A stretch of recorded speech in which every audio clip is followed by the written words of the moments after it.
Okay, welcome to the 30-day challenge webinar on personal finance. We are excited that you're here today and we're excited to talk about this together. So we have Doug Iverson with us here today. He currently serves as an adjunct assistant professor of economics and the Ruch resident executive in residence at Hope College. He is a 1972 graduate from Hope. He holds his bachelor's degree in economics and business and his MBA from Western Michigan University. He has obtained numerous years of executive level experience in the financial services industry, serving as the CEO of Ottawa Financial Corporation, Ameribank, for 29 years. In 2000, Doug became the executive vice president for Fifth Third Bank, a $120 billion regional commercial bank, and later became the senior vice president at Federal Home Loan Bank of Indianapolis, a $1 trillion government-sponsored enterprise. In 2012, Doug joined the adjunct faculty for the Department of Economics and Business at Hope College, where he teaches a variety of economics courses while serving as an advisor to the Business Club, a student-led organization focused on professional development. Throughout his career, Doug's areas of specialization have included business development, policy formation, negotiation, leadership change management, platform speaking, financial and capital markets, investments, and banking. So welcome, Doug. We're happy to have you with us here today. Yeah, that was a mouthful. Thank you for that introduction, Amanda. Yes, and my name is Amanda Ruch, and I work in the Boerigter Center at Hope. I'm a 2002 Hope graduate, and I majored in business and religion. I worked in the accounting industry for 16 years before returning to Hope. So here is what we're going to be talking about today. We're going to touch on risk profile, setting up bank accounts, budget, saving money, finance and marriage, goals, debit and credit cards, how to balance all this, and how to educate yourself. And this will be a high-level overview of all these topics. As we get started, if you have any questions, please drop them in the chat and we'll answer them. So we're going to start off with a poll here. So what % of Americans don't have enough savings to cover a $1,000 emergency? So hopefully now you see a poll on your screen and you can take a guess and click which you think.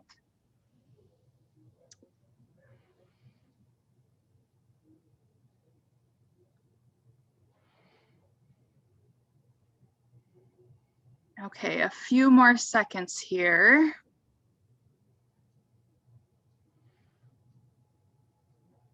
Okay, so you guys did a great job at that. It's 61% of Americans don't have enough savings to cover a $1,000 emergency, and 30% don't have enough to cover a $400 emergency. Okay, we have another poll for you here.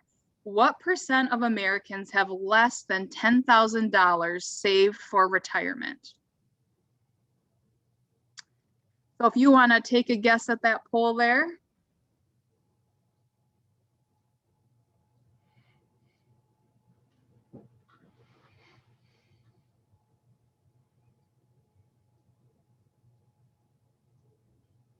Okay. So it looks like most people guessed in the 70%, and the actual answer is 56% of Americans have less than $10,000 saved for retirement.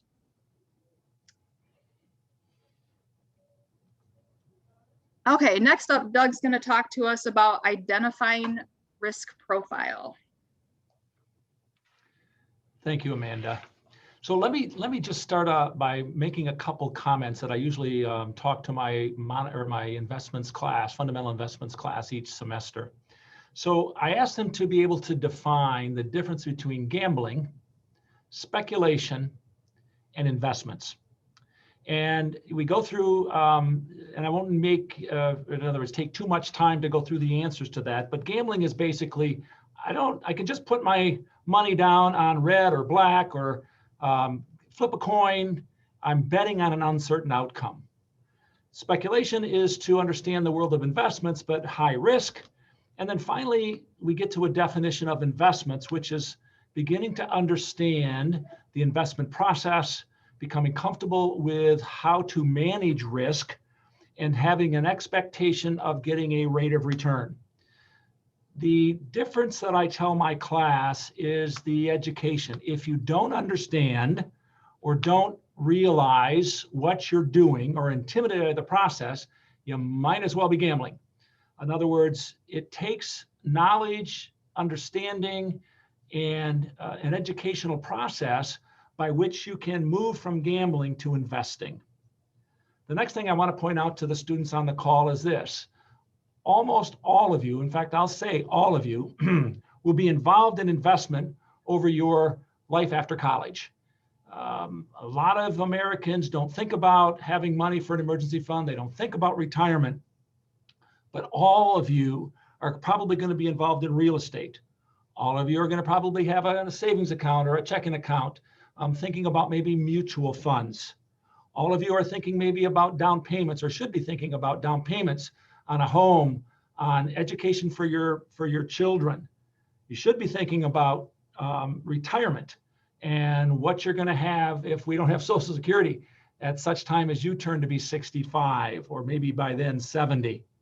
How about church and community? Do you think a little bit about contributions that you'd like to make to church and community? And insurance programs, all of those things. Many Americans are intimidated by the process. They don't understand them. And because of that, they're reluctant to get involved. What we want to talk about over the next 45 minutes is how to become at least a little bit educated along those lines, how to take some of the mystery out of investments and understand the value of you beginning to think about these things at a very early age and not waiting until you're 50, 55 years when it's probably going to be too late. So the first thing we had up here, and I don't know, can you, Amanda, get rid of the poll so they can, or maybe it just blocks my view of this risk premium thing we got. Yeah, if you X out in the corner. If I do? The poll. Oh, the poll. I can do it. All right, very good. So identify a risk profile. Here's what we mean by that. Each of us have somewhat of a risk tolerance. How much risk are you willing to take in your investments? And there's multiple sources on the internet that allows you to do a personal risk profile. I like to tell the students, whether you are risk averse, moderate risk taker, or an extreme risk taker, doesn't make you better or worse than somebody else. It just makes you unique to what risks you are willing to accept as you look at the world of investments and savings. Risk and returns are highly correlated. So we need to understand it from that perspective. But as I tell my students, you want to eat well and you want to sleep well.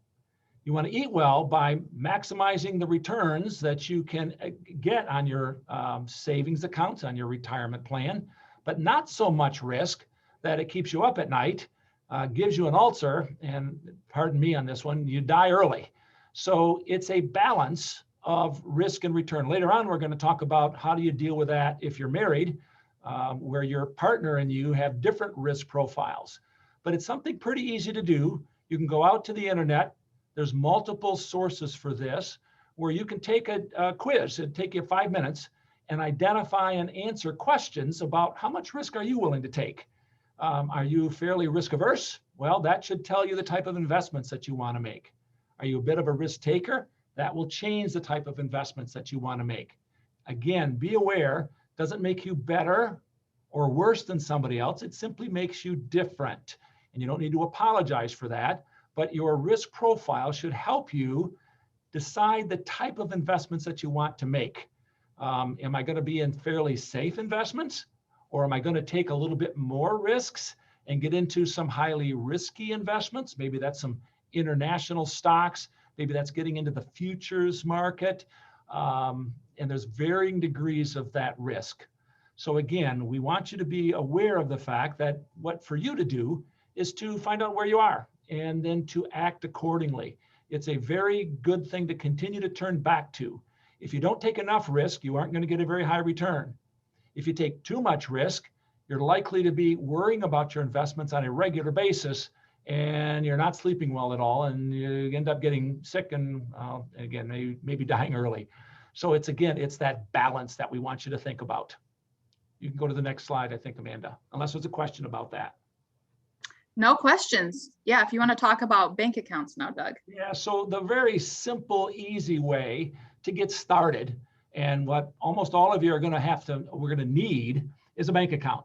So it starts to generate a credit report on you and generates a foundation for you to build upon. The bank account is probably the safest place to go. It's probably where you're going to have a checking account for sure, where you're able to pay your bills.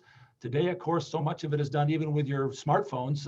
You have an account at a bank, but you can send payments via your smartphone to the accounts that you have to make your payments on.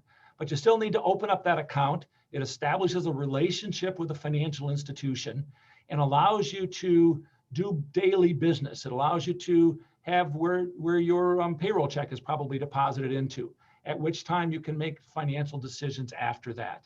So I look at a bank account as sort of the beginning foundation of setting it up. It's the easiest one, it's the safest one, it's a necessary one, but it's probably not where you're going to do most of your financial planning on a go-forward basis. You're going to use this as your base on which you generate investments in mutual funds, investments in bonds or stocks, investments in real estate, investments in a whole lot of other areas that almost all of you are going to be involved in.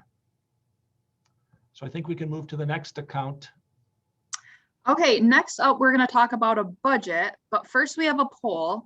And the question is, what percentage of Americans do not have a written budget or financial plan? So you'll see that poll in front of you. If you can take a stab at what percentage of Americans do not have a written budget or financial plan.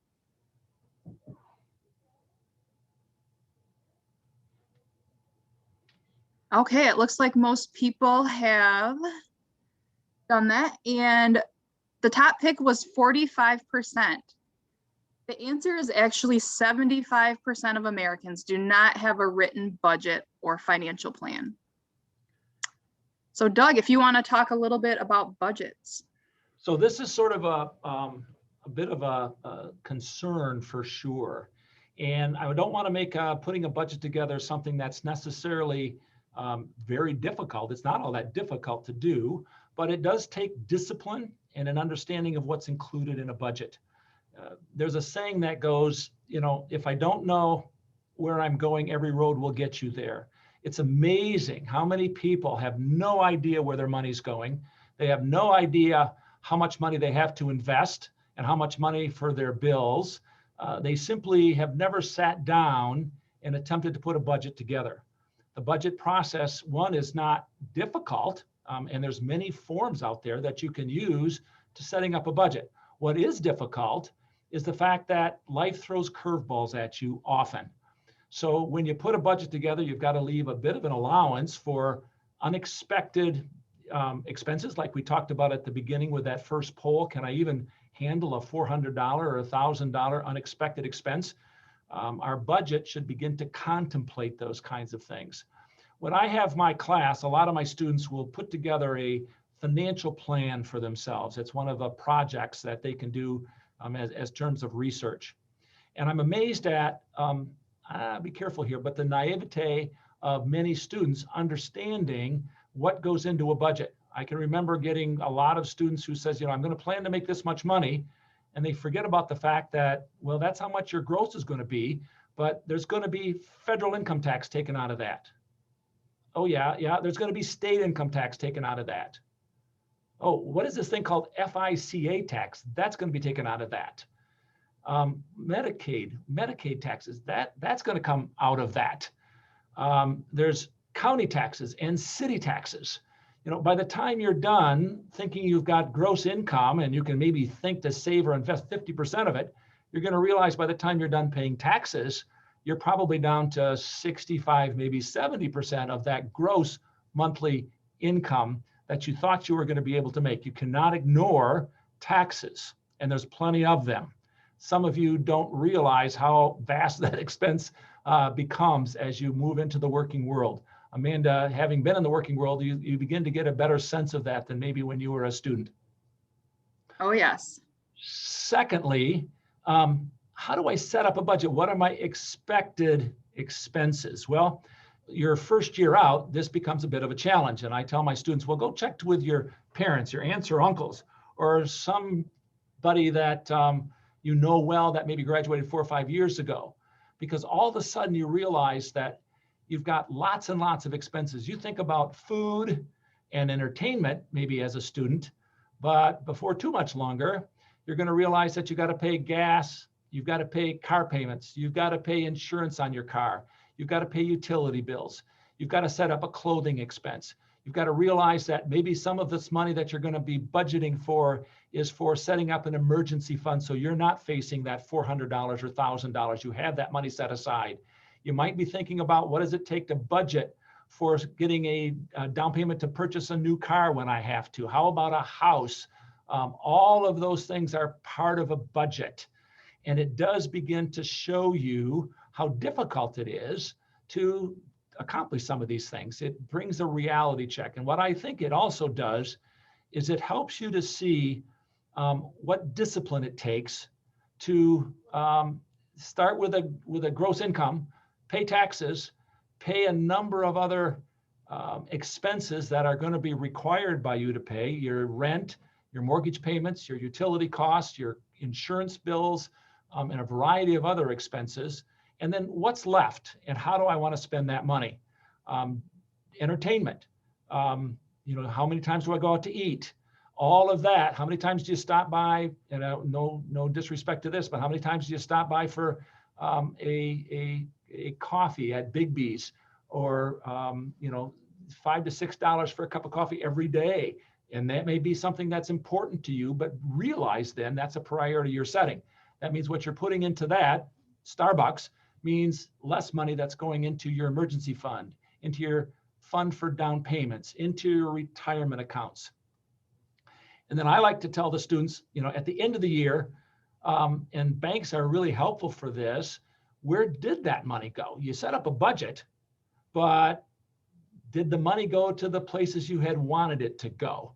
When you put this budget together, you were setting up a discipline. I want a certain amount of money to go to retirement.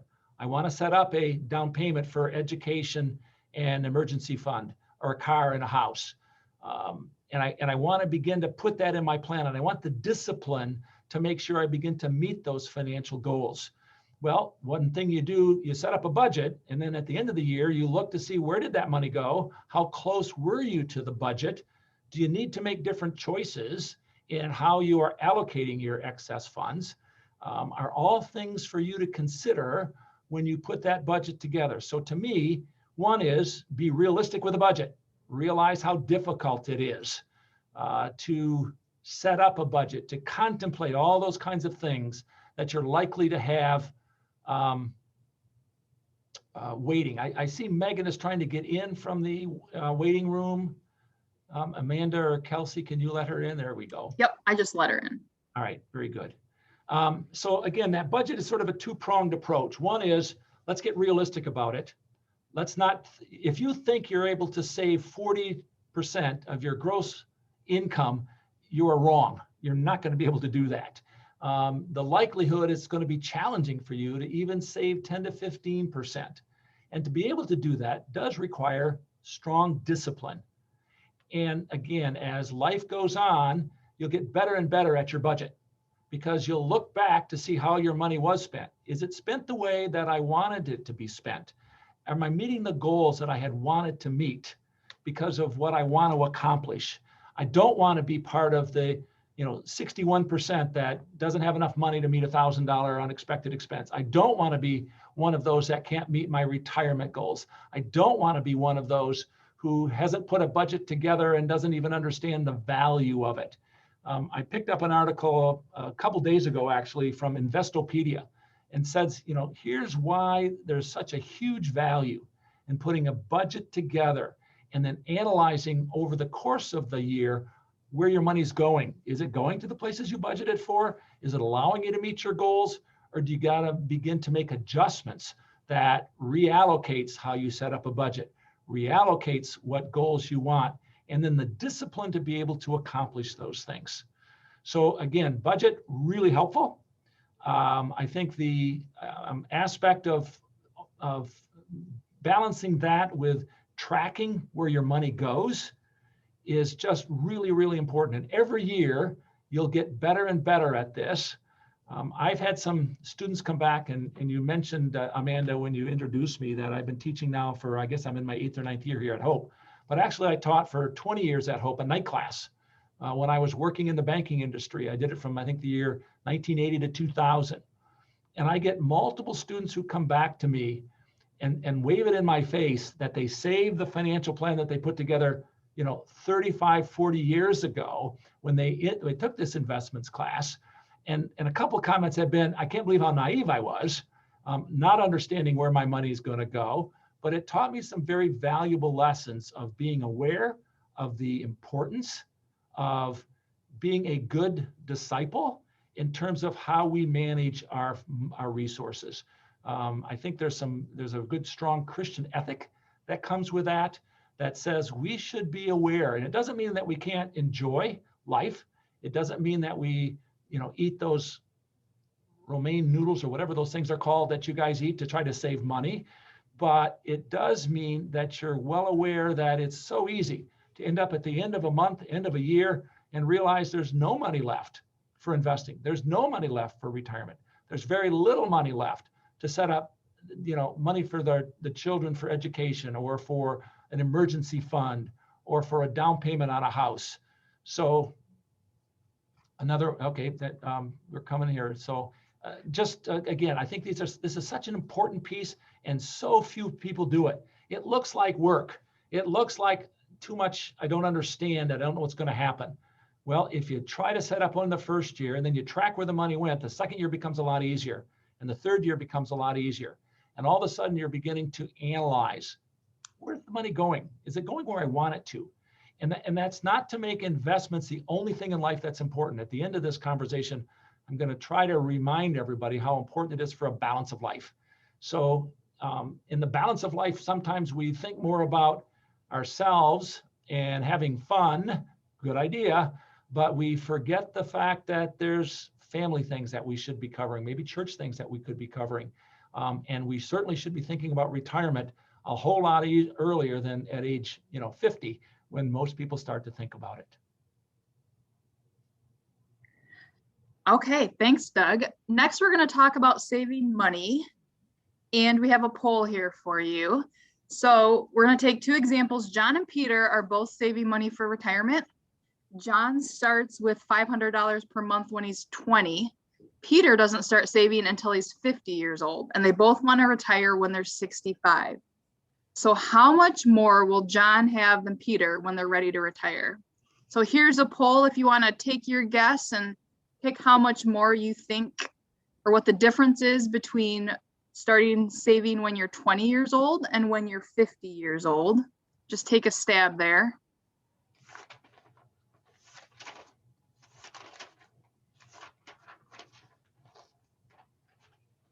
Okay. It looks like people are thinking like 750,000. And really, if we are saying that there's an interest rate of 10%, there's like a $4 million difference if you start saving when you're 20 versus saving when you're 50. Okay, Doug, do you want to touch on saving money? Yeah, it's something we covered in class today. Here's one, it's easier said than done. Saving money is not something that's easy to do. It takes that discipline. I think it takes that setting up a budget and then monitoring where your money is going and recognizing, is that how you wanted to disperse that money? Do I have that proper balance of life, if you will? The difference that all of that is of concern is that it is so important in terms of your retirement savings. Ask a typical Hope student if they think there'll be Social Security available for them when they retire, and many of them don't think so. And then ask the question, if you think there will be money for Social Security, will it be enough to live on? to live on comfortably? And the answer to that is even a larger majority, no, probably not. So it becomes incumbent on you to begin thinking about this early, because the magic of compounding is incredible. I asked the class if they know what Albert Einstein called compounding, and he described it as the 8th wonder of the world. And the value of starting early at age 20 versus at age 50 is a huge difference. Now, you also learn that the interest rate matters that you're compounding it at. The 10% rate is the rate of return on the stock market, the S&P 500. That's small stocks, medium-sized stocks, large stocks over the last 50 years. It's averaged about a 10% return. Over that same time frame, bonds have averaged between 4 and 5%. Money in your savings account at the bank has averaged maybe 2 or 3%. Each of those are risk weighted. In other words, money at the bank, very, very safe. Now, today's interest rates are unbelievably low and abnormally low. I think we'll get back to something more normal interest rates in time, but the pandemic, and well as the 2008 financial crisis, has kept interest rates fairly low here for a while. But in general, whether you earn 2 or 3% in a savings account, zero risk, 4 or 5% in bonds, a little bit more risk, or 10% in the stock market, more risk again, but a substantially higher rate of return. One way to think about that, remember you did a risk profile early on when you were looking at putting together a financial plan, and you wanted to balance how much risk you're willing to take and what kind of return you should expect based on your risk profile. The more risk you're willing to get a return, if you're knowledgeable about investment, you're not intimidated by investments, you understand how the process works, you learn how to mitigate some of those risks with the stock market. A 10% return for a young person is something that even through the ups and the downs of the market, it rises up, it falls, it goes up, it goes down, it goes up, it goes down. But in the long run, it generates, again, over the last 50 years at least, a 10% return. So as you move through your life stages, we'll talk about that a little while later, your risk profile may change some, but usually for a younger person, getting started early, you can take more risks. You've got a long time to weather the ups and downs of the market, to move yourself to that potential, no promise, potential 10% return. And the difference is, as you saw from that poll, incredible, incredible. I see another one waiting to get in. There we go, she's in. So starting early, I see we got a couple more coming. Starting early is just so very important. I just can't underestimate or I can't overestimate how important that is to get started early. So what that means is when you get a job, even if it's a small amount, the fact that you might be willing to take a certain amount of risk, maybe even the stock market, even though you're not overly risk-taking, you understand how the market works, you understand what the risks are, you understand ways to mitigate those risks. Mutual funds can be very beneficial. Diversification can be very beneficial. Understanding, what stocks do well in the long run and take out some of the volatility in the long run can be very, very beneficial. So there's ways even to get into the risk of the stock market and be able to manage that risk reasonably well, particularly if you can go through the ups and downs by having started early. Let me just see if I can give you an example for that. There's a lot of people who, when 2008 came, for those of you who were probably in about kindergarten or something like that in 2008, maybe first grade, are not overly familiar with what happened, but there was a very dramatic impact on the markets in 2008. We've turned it now the Great Recession. Came close to being the Great Depression, actually, if not for some extraordinary things that the Federal Reserve did and some others did to get us out of that crisis over time. Well, people had maybe $500,000 in their retirement account, and it was in the stock market because it had been doing pretty good. And all of a sudden, the market dropped 50% in the course of a couple months. And all of a sudden, $500,000 became $250,000. And a lot of people who said, what in the world have I done? I can't handle this kind of risk. Get me out of the stock market. I should have never got in. I should have learned my lesson. I should have been willing to accept 3 or 4% than trying to get this 10% because I just lost $250,000 of my hard-earned money. Well, here's what we didn't know then, but here's what we know now. If you'd have stayed in the market, not only would you have recovered that loss of 50, it's been up over 300% since 2008. So what I'm trying to say is this: when you've got a lot of time, you can weather the major ups and the downs of the market. When you turn to be 60, maybe you can't afford another 2008 crisis. You don't have time to recover from that much of a difference. And then you maybe start allocating your money and investments in retirement on a different basis, where you start to take some of the risks away. You've already had a chance to build it up over a long period of time. That poll showed what a huge, huge difference that makes. Here's what I do in my class. I say, start with a small amount. Let's just earn a 5% return. How much would it be worth in 15 years? And the number comes out. I'll use the example I did in class. It came out to $53,000. I said, well, what if you started earlier? What if you started, 10 years earlier than that? Well, then it's $119,000 in the account. Still not taking a lot of risk, 5%. Well, what if I started when I was 25? Well, now all of a sudden that balance goes up to $300,000. Well, what if I generated, because I understand how investments work, I understand how risk and return are correlated, I understand how to mitigate those risks. What if I was able to do that 10% rate of return? Well, now I'm getting into the $3 to $4 million range, depending on when I started and how much I set aside. So again, I don't want you to downplay the fact or ignore the fact that it's not as easy to do as I say it is. I mean, it's easy for me to say, put $500 away a month for 45 years or 40 years, and you'll have $4+ million in your account if you can earn a 10% rate of return. On the other hand, I can tell you what will happen if you wait for the typical American that starts at age 50 and tries to make it up in a few years. You just can't do it. So again, as to the retirement piece, I try to tell students, and again, I'm not pushing you out of your comfort zone if I can help it, but starting early is just such a huge, huge difference in terms of saving money, particularly for the retirement world. You've got time to handle those ups and downs of the marketplace. So one more thing I would add to that: when you get ready to work for a company, many of them offer a retirement match, and that's free money to you. If you put money in retirement, they will match a percentage of it. And if you don't put money in retirement, you don't get that money. That money added to your other investments takes that $4 million and substantially increases it even more.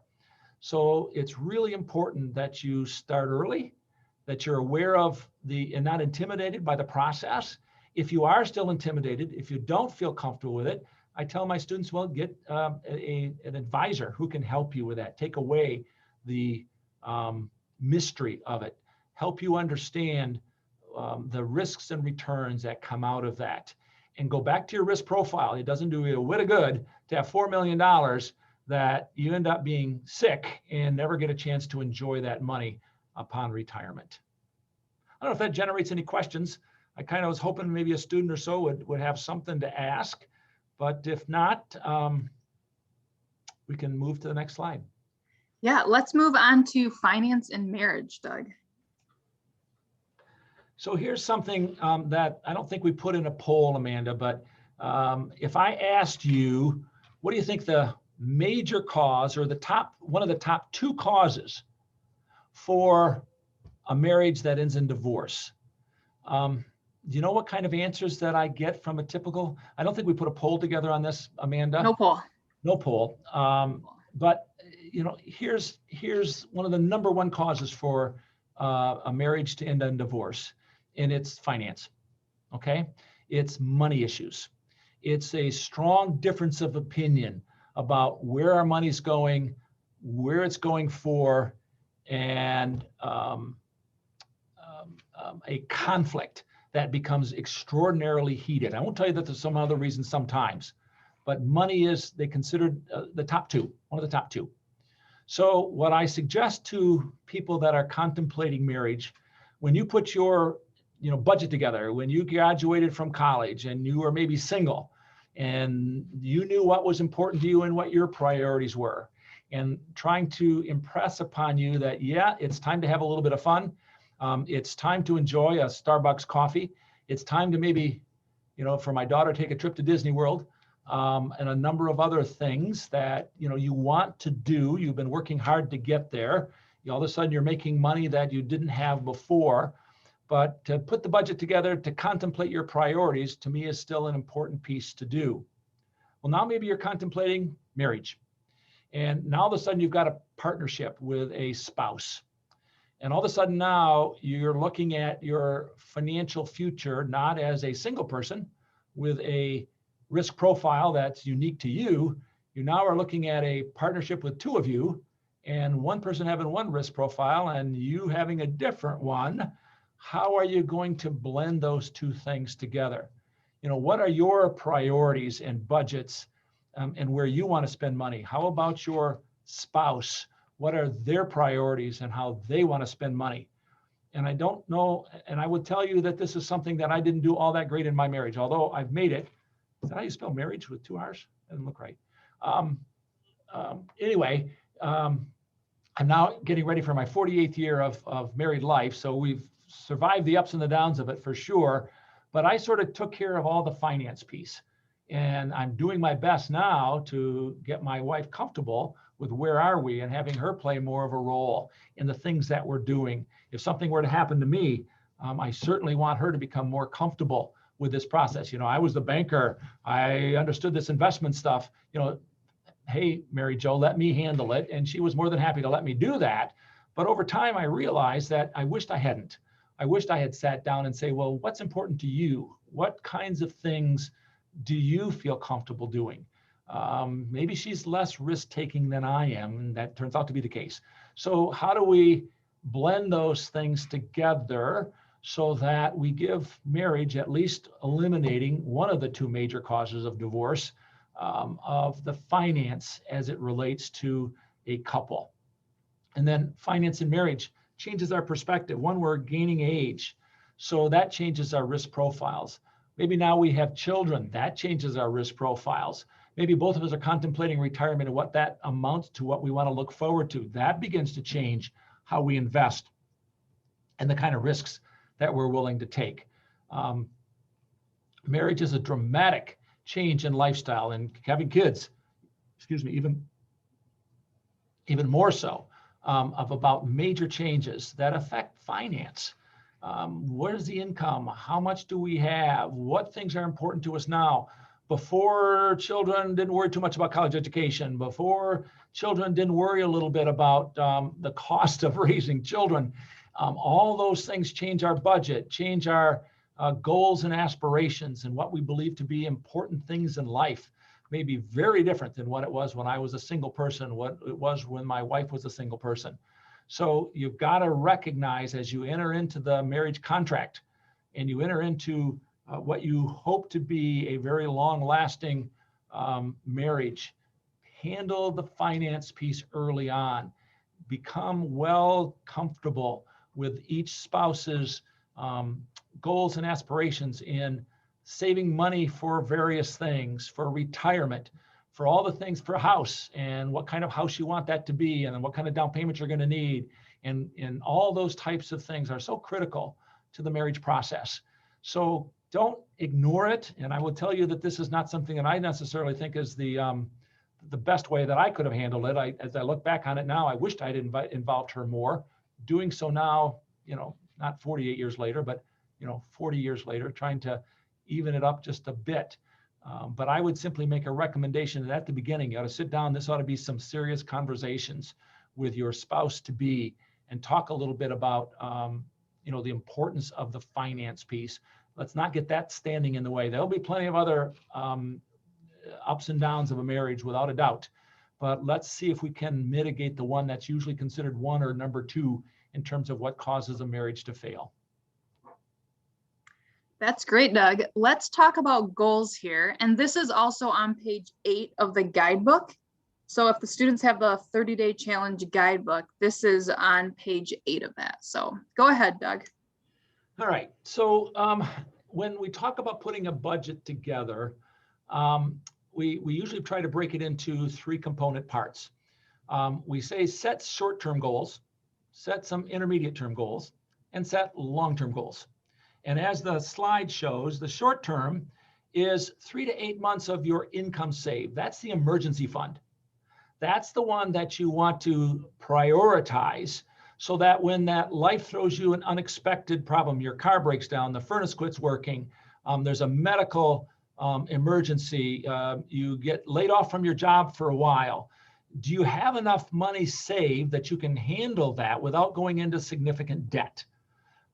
So getting 3 to 8 months of your income saved and in an emergency fund helps you weather those unexpected emergencies that happen to many of us, unfortunately.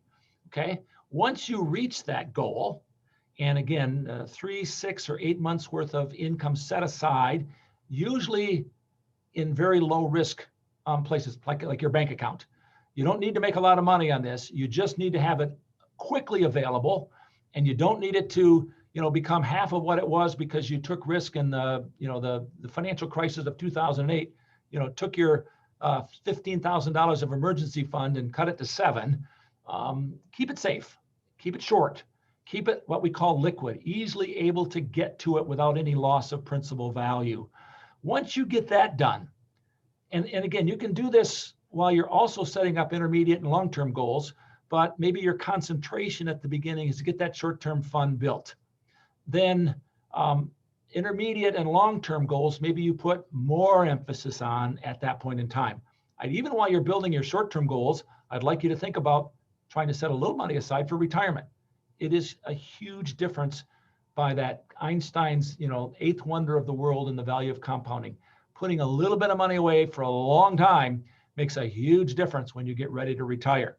So start to put a little bit away, maybe give up that 1 cup of Starbucks and start putting away, even $50 to $100 a month in your long-term goals. And maybe buying a house, a boat, a car, a second home are all things that as your, and then maybe again, I'd put in here education fund if children are in the future. Are things that you want to set aside to be able to buy a house when you're ready to, have children to want to get a bigger house, or, the job income starts to go up and you have the affordability of a boat, a car, a house, educational funds. Set up those intermediate goals, put them in your budget, see where your money's being spent, see if you're accomplishing what you want within the time frame you were hoping to accomplish it.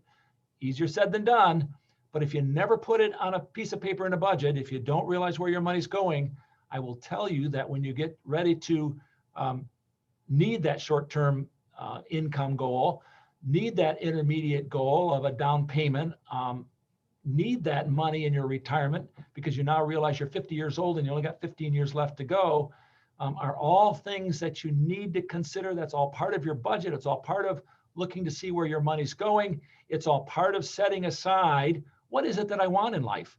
And again, these don't take into effect contributions. They don't take into effect your taxes and your other expenses that just become a part of your everyday financial life. This money comes out of what you have left after meeting all those expenses. So it's important that you put them down on paper. It's important that you identify what they are. It's important to see what progress you are making towards those financial goals. And do I want to make this sound really easy? It's easy on paper. It's not quite so easy to do in the real world. So again, it's just this identification. And if you're married, this ought to be a joint project. It ought to be a joint project. What things are important to both of you? It's compromise. It's giving and taking. Hey, spouse, I'd like to get a new car. She'd like to get another house. Can we do both? Can't we do both? What do we have to give up to accomplish those goals? How important are they? What's the time frame for them? All built into your budget, all built into how you're expending your money, and all working towards having a great financial future because you've planned for it. You've accomplished it.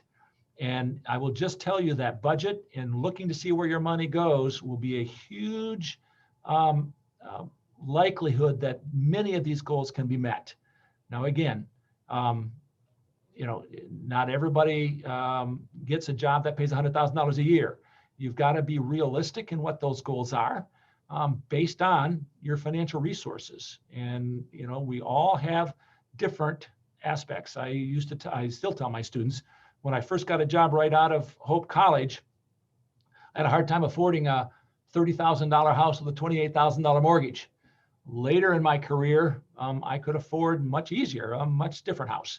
So over time, you begin to amend some of these goals because your income, your disposable income may change over time, depending again on the type of job you have, the whether both spouses are working or not. All those things can play into that. So I see we got to keep moving here, Amanda. Yes. Next, we're going to talk about debit and credit cards. And we have a poll here. What percentage of American households have credit card debt? So if you can take a stab at that poll that's on your screen now.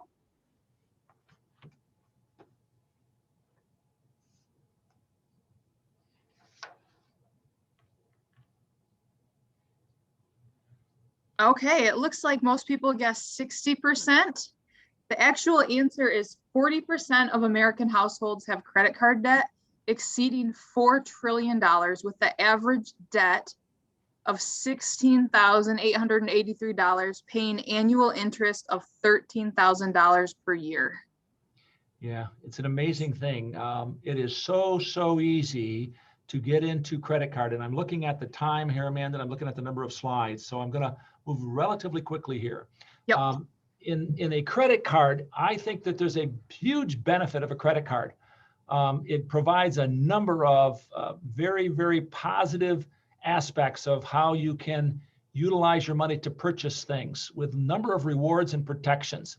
The danger of a credit card is if you don't have the discipline to pay it off every month, it is so easy to get into a credit card debt where you're paying, as that poll indicated, on a $16,000 balance and a significant amount of interest on a regular basis. And it's so difficult to get out of the debt.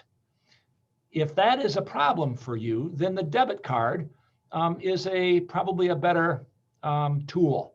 A debit card is drawing money out of your checking or savings account. If it isn't in there, they won't let you make the payments. They won't let you buy something. So it produces a discipline. A debit card produces a discipline that keeps you out of debt. Credit card provides a number of other advantages over a debit card, actually. But if you don't have the discipline and you find yourself getting in debt, that benefits quickly goes away because the interest cost is extraordinarily high. The interest you pay on your credit card debt is extraordinarily high. And I tell students what's the best investment you can make without any risk, and that's to pay off your credit card debt if you've got a debt out there. So I'll leave it at that. Credit card and debit card are very useful tools. If you can have the discipline to pay it off every month, get the credit card. If that's a problem for you, then do the debit card, which forces the discipline. It won't let you buy something if you don't have the money in your account to do so. Okay, next up is balance of life. And I've already sort of implied this. The balance of life is what I always try at the end of the class period where we talk about how much money you can have in your retirement account if you put this much away or that much away. If you get started this time and start earlier and get a little higher rate of return because you understand risk. The numbers get into the millions, but it becomes, in my opinion, a balance of life. I'm hoping most Hope College students aren't looking at just how much money can they have for retirement. There's other important things besides just money. Unfortunately, for many people, they forget about the money part and they worry about everything else. But I'm trying to say, let's get all those things in good balance. Remember, there's reasons that you spend money on your family. There's reasons on why you want to protect your financial future. Hopefully, there's church or community involved. And you need to balance all those things. It shows up in your budget. It shows up in your priorities and how you allocate monies. So this balance of life, in my opinion, is something it's so easy to get, caught up in, if I could put this much in my retirement, how many millions would I have? If I could generate a little higher rate of return, how many more millions might I have? If there's a match from my company, how much money would I have? And it becomes so easy to think that that's the only thing that's important. And I just think you've got to sit back and realize it is important. You certainly want to, start earlier than most Americans do, but let's not forget other things that are equally as important. And in that, whether you're single or married, other things should be built into your investment strategies, in your budgeting, in what you're trying to accomplish in terms of how you use the money that you've been, earned, and hopefully taking good responsibility for. So again, I just want to, kind of end with that balance of life. Don't let any one of these things get out of balance. There's a lot of things that are important in life, and it's more than just trying to have multi-millions in your retirement account and give up on family, church, children, and some other important things, maybe with community as well. Okay. Educate yourself. Yeah, so again, there's so many resources out there that get you more comfortable. At the beginning of this, I said, if you don't know what you're doing, if you're intimidated by the process, you might as well be gambling. So if you don't understand the risks and return allocation, if you don't understand how to mitigate those risks, then going to Vegas and gambling is about the same thing. You're simply betting on no idea what you're doing. And again, if you're intimidated, you probably don't do anything at all. And if you don't do anything at all, that's risk.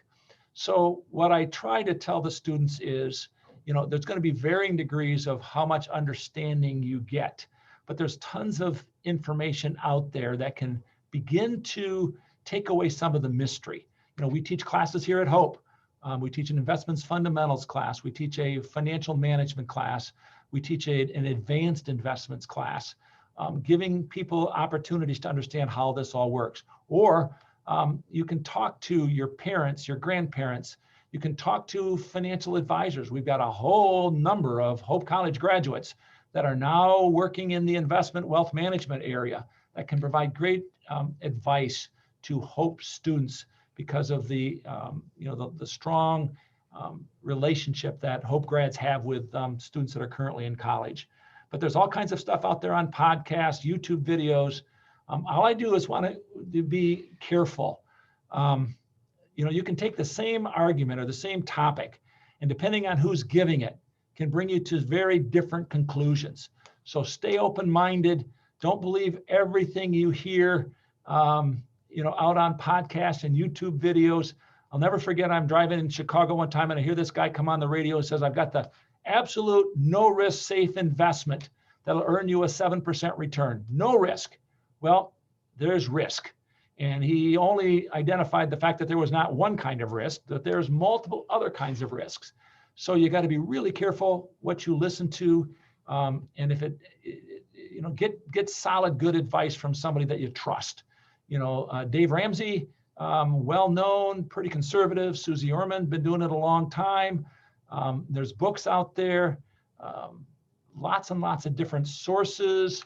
Just be careful that you maybe get two sides of almost every story before you just overreact to just one. Okay, next up, we have a few minutes for questions, and we have a few that have come in. The first one, Doug, can you give a few more examples of short-term goals? Yeah, so short-term goals, the first one and the primary one is the emergency fund, okay? Get that emergency fund. That means take your income, or if you're married, 2 incomes, and figure out about 3 to 6 months, maybe even up to 8 months, and start saving and putting money in a safe investment bank, mutual fund. Maybe there's some mutual funds out that are very, very safe, to have that money set aside. Other short-term goals might be an annual contribution to your church. There's a lot of people who believe that tithing or some contribution to church is something that's important in the short run.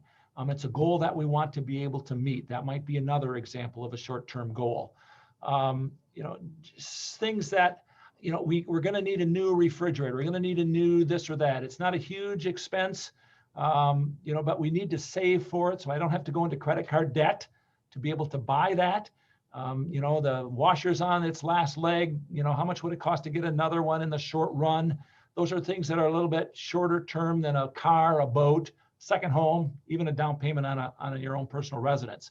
So some of those are short-term goals that you don't have the expenses yet, but are likely to come before too much longer. And you might want to put that into your budget to begin saving for some of those things.